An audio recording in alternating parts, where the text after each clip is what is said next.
Assalamualaikum warahmatullahi wabarakatuh. Alhamdulillahirabbil alamin wassalatu wassalamu ala asrofil anbiya'i wal mursalin wa ala alihi washabihi ajmain amma ba'd. Allahumma arinal haqqa haqqan warzuqna ittiba'ah wa arinal batila warzuqna ijtinabah. Qul rabbi shrah li sadri wa yassir li amri wahlul 'uqdatam min lisani yafqahu qawli subhanaka la ilma lana illa ma 'allamtana innaka antal alimul hakim. Wa jamina ya bani asyamawati ya dal jalal wal ikram bil fasawati wal balagati wa halul uqdatam min lisani bi rafati sumatalinu juhlum jilla dzikrillah. Pemirsa yang dirahmati oleh Allah Subhanahu wa taala, dimanapun Anda berada, mungkin yang ada di rumah atau di luar rumah, mungkin yang ada di lingkungan masing-masing atau di luar lingkungan, mungkin ada di dalam kota atau di luar kota, mungkin juga ada di dalam negeri atau luar negeri. Saya tetap doain semoga semua selamat, semoga dalam lindungan Allah Subhanahu wa taala. Siapapun yang telah terluka atau selalu setia menonton dengan barakatuh wa karamah sukaumi, tiada lain hanya untuk saling membantu tentang masalah keilmuan atau dakwah lewat media. Zaman sekarang sudah musimnya kita dakwah itu lewat media. Nah, insya Allah saya dalam kesempatan ini akan menjelaskan tentang manusia, atau manusia akan kembali ke asalnya. Karena manusia ini asal dari mana, sekarang dari mana, sekarang di mana, kembali harus kemana. Nah, insya Allah salah satu dalam tubuh kita ini tiada hanya dua, yaitu Allah salah satunya global. Asal kita dari mana, sekarang tinggal di mana, besok pulang kemana. Nah, saya akan membahas tentang masalah manusia dulu. Manusia itu memang manusia ada dua. Ada manusia yang dinamakan manusia jasmani, dan ada juga manusia yang dinamakan manusia rohani. Nah, berarti manusia jasmani ada di luar, manusia rohaninya ada di dalam. Itu antara manusia rohani dan jasmani disebutkan insan. Ya, manusia jasmani kita akan dilebarkan dulu. Manusia jasmani tiada lain selalu interaksi dengan secara jasad, interaksi dengan fisik, walaupun tentang melakukan keilmuan yang dinamakan ilmunya adalah ilmu syariat. Ilmunya adalah ilmu syariat yang namakan banyak ilmu syariat adalah yang namakan ilmu fikih, itu ilmu syariat tentang masalah bab ibadah, tentang masalah bab muamalat, terus bab munakahat, bab jinayat, itu semuanya ilmu syariat.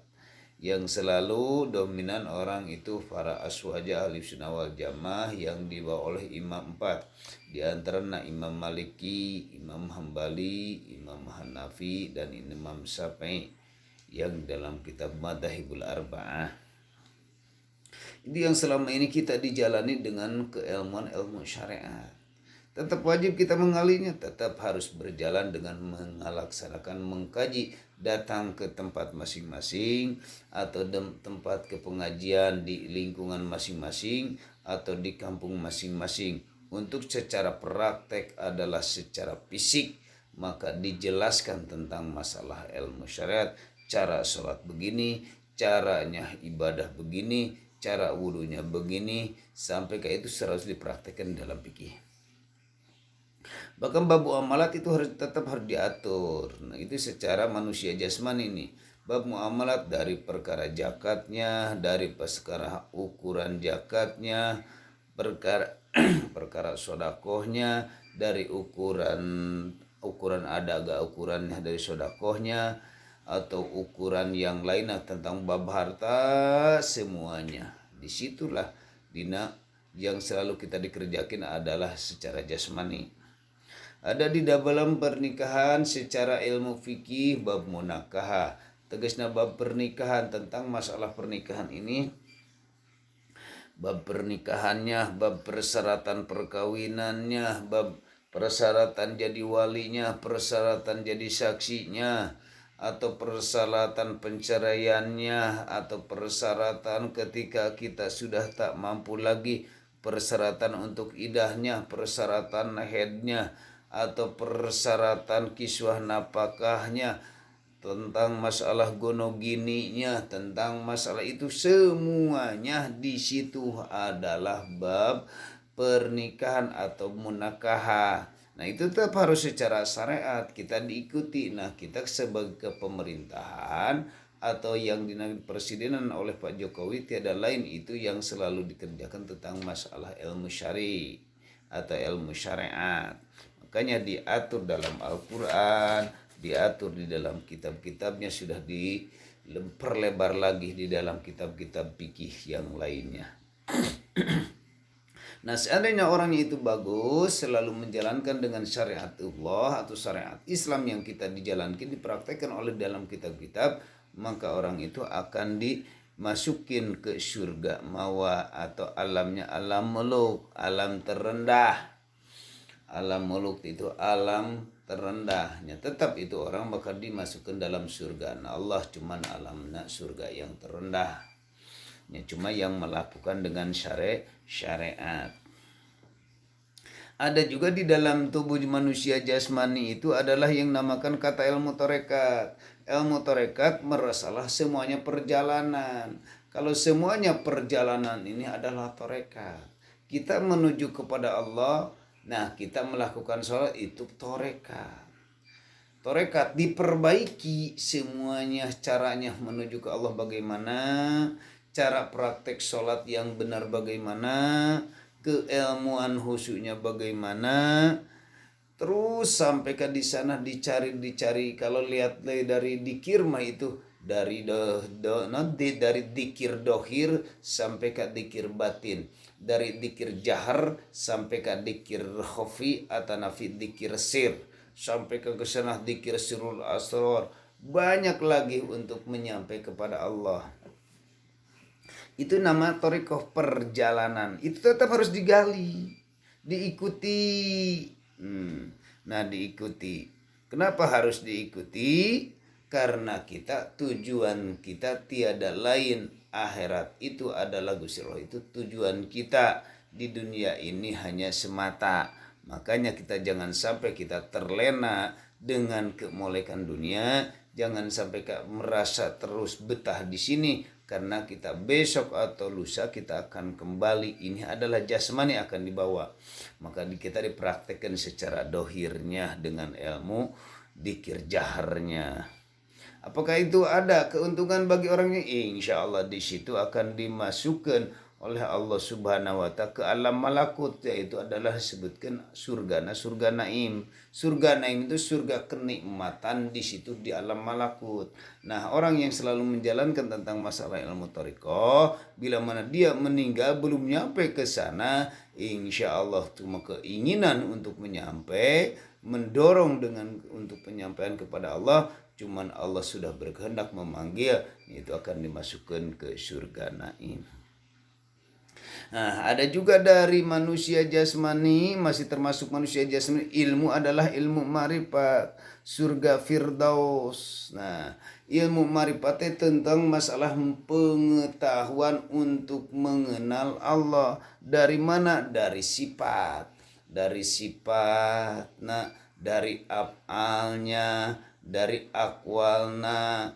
Di situ harus mengenal, harus mengetahui tentang masalah ilmu marifatnya. Bila mana manusia sudah sedikit marifat, insya Allah lebih lebar saya akan bahas lagi tentang masalah ilmu marifatnya.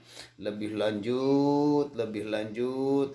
Ini hanya untuk global. Siapa tahu kalau misalkan orang, siapapun Anda berada, dimanapun Anda berada, kalau keinginan untuk menuju kepada Allah, tiada lain bukan surga lagi, tiada lain hanya menuju ke Gusti Allah, itu akan terus mendorong ingin untuk mencari dalam ridho Allah atau ingin ketemu dengan Allah. Itu bisa dikatakan ilmu marifat. Kalau ilmu marifat kita sudah dapat, ya alhamdulillah. Kalau yang belum, tetap kita, karena kita tidak selamanya di dunia. Besok atau lusa kita akan kembali kepada Allah. Seperti bagaimana pulangnya kita. Kalau pulangnya kita sudah misalkan pulangnya kita belum mengenal, di situ susah untuk pulangnya. Makanya banyak yang belum bisa kembali. Itu manusia yang atau manusia jasmani mengenal tentang masalah ilmu yang tadi. Dikatakan ilmu syariat, ilmu tarekat, dan ilmu ma'rifat. Kalau ilmu ma'rifat itu bagaimana? Nah, kalau orang yang sudah mengenal tentang masalah keilmuan dari syariat sudah mengenal, dari tarekatnya sudah mengenal, dari ilmu marifatnya sudah mengenal. Mengenalnya, nah dari antara yang tiga itu, bagaimana kalau terus dijalani dan diamalin? Bisa sudah tahu tentang masalah itu, bukan cuma ukur jalannya doang, tapi kita harus dijalani. Sahabat, al ilmu bila amal la syafaat Allah. Ilmu bila tidak diamalin, maka tidak akan menolongmu. Sebab di dalam kitab menjelaskan mengenal Allah itu al hikmatul jami'atul ma'rifatul haq wal amalu biha ma'rifatul batin. Ari hikmah itu perkumpulan anak ilmu pengetahuan yang hak wal amalu biha ma'rifatul batin. Nah, itu dina pelbah ma'rifatnya. Nah, sekarang daripada ilmu yang lainnya bisa dikatakan man arafa nafsahu faqad arafa rabbahu. Bila dalam hadis qudsi, siapa yang mengenal kepada nafsunya, maka faqad arafa rabbahu, akan mengenal kepada Allah Subhanahu wa taala. Nah, kita tetap harus lebih mengenal. Nah, sekarang tentang masalah ilmu itu, bila mana orang yang sudah mengenal seperti itu akan dimasukin oleh Allah Subhanahu wa taala, disebut kena ilmu sampai ilmu ma'rifat, surga firdaus di alam jabarut. Nah, itu di alam jabarut, maka orang itu akan diberi yang dinamakan apa, yang bisa dikatakan ilmu para karomah. Nuhala haufun alaihim walahum yahzanun. La haufun alaihim walahum yahzanun. Apa? Inna auliya illahi ta'ala la haufun alaihim walahum yahzanun. Senyana wali-walinya Allah tidak ada rasa sak ragu lagi, tak ada rasa prihatin lagi. Nah, itu pastinya di alam jabarut. Bisa dikatakan alam melakukan, bisa dikatakan mukasafah di situ. Kalau wali-wali yang sudah tidak ada takut. Ada juga manusia ruhani. Kalau manusia ruhani itu adalah ruh yang ada di dalam hati kita ini, atau mata ruh. Nah, mata ruh, sedangkan mata ruh ini atau mata basyirah, mata basyiro yang selalu melihat kewujudannya Allah, yang selalu melihat kepada iblis, yang selalu melihat itu semuanya. Ke alam jabarut itu sudah kelihatan. Alam jabarut, alam malakut, alam muluk sudah tahu itu. Kalau ruhani, manusia ruhani, karena apa? Karena ilmunya adalah ilmu hakikat. Kalau ilmu hakikat ini yang sudah tadi semuanya sudah dihilangkan. Tinggal ada yang itu hakikat, tiada lain hanya aplikasi la haula wala quwata illa billah. Nah, maka dengan la haula wala quwata illa billah, tiada yang lain, kita bisa gerak, kita bisa berbicara, kita ngobrol pun, ini tiada lain hanya kehendak Allah, atau digerakkan ke Gusti Allah, atau didorongkan ke Gusti Allah. Maka orang kita harus cenderung kaji keilmuan secara syariat, kaji secara tarekat jalani, secara marifat tetap harus dikaji. Karena tujuan kita bukan di dunia ini, tapi tujuan kita untuk menemui hanya kepada Allah. Walaupun Allah, innani anna Allah la ilaha illa ana aqimi sholat lidhikri, senyana aku tiada lain hanya Allah, anna la ilaha illa ana, tiada Tuhan kecuali aku, aqimi sholat lidhikri, aku merintah sholat kepadaku hanya untuk mengingatku, atau hanya Pak Budni, hanya mengabdilah kepadaku.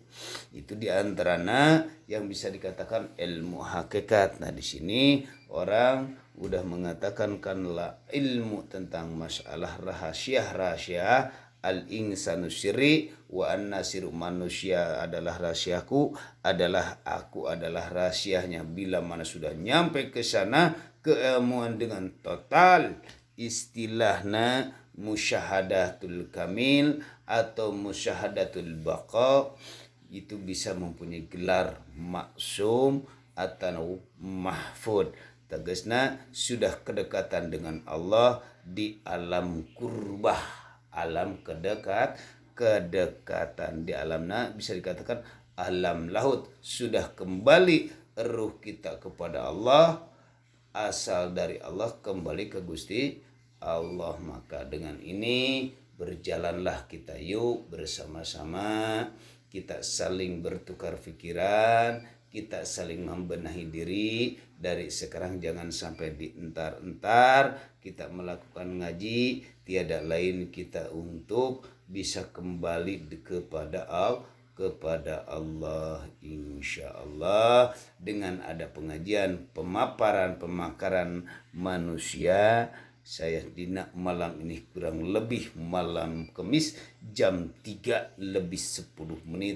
membuka rahasia-rahasia tentang manusia ini. Tapi insya Allah lebih lanjutnya ini baru secara global, lebih panjang dan praktek keilmuannya. Insya Allah doain semoga saya panjang umur dan penuh dengan keberkahan. Nah, kepada pemirsa yang ada di rumah dimanapun Anda berada, yang telah menonton kepada MBK Barokatul Karomah Sukabumi, saya doain sekali lagi supaya bisa mendapatkan ilmu yang bermanfaat dan rezeki berkah, keluar berkah. Jangan lupa kalau setia share, nyalakan loncengnya atau subscribe. Mengucapkan saya terima kasih bila mana yang sudah melakukan. Assalamualaikum warahmatullahi taala wabarakatuh.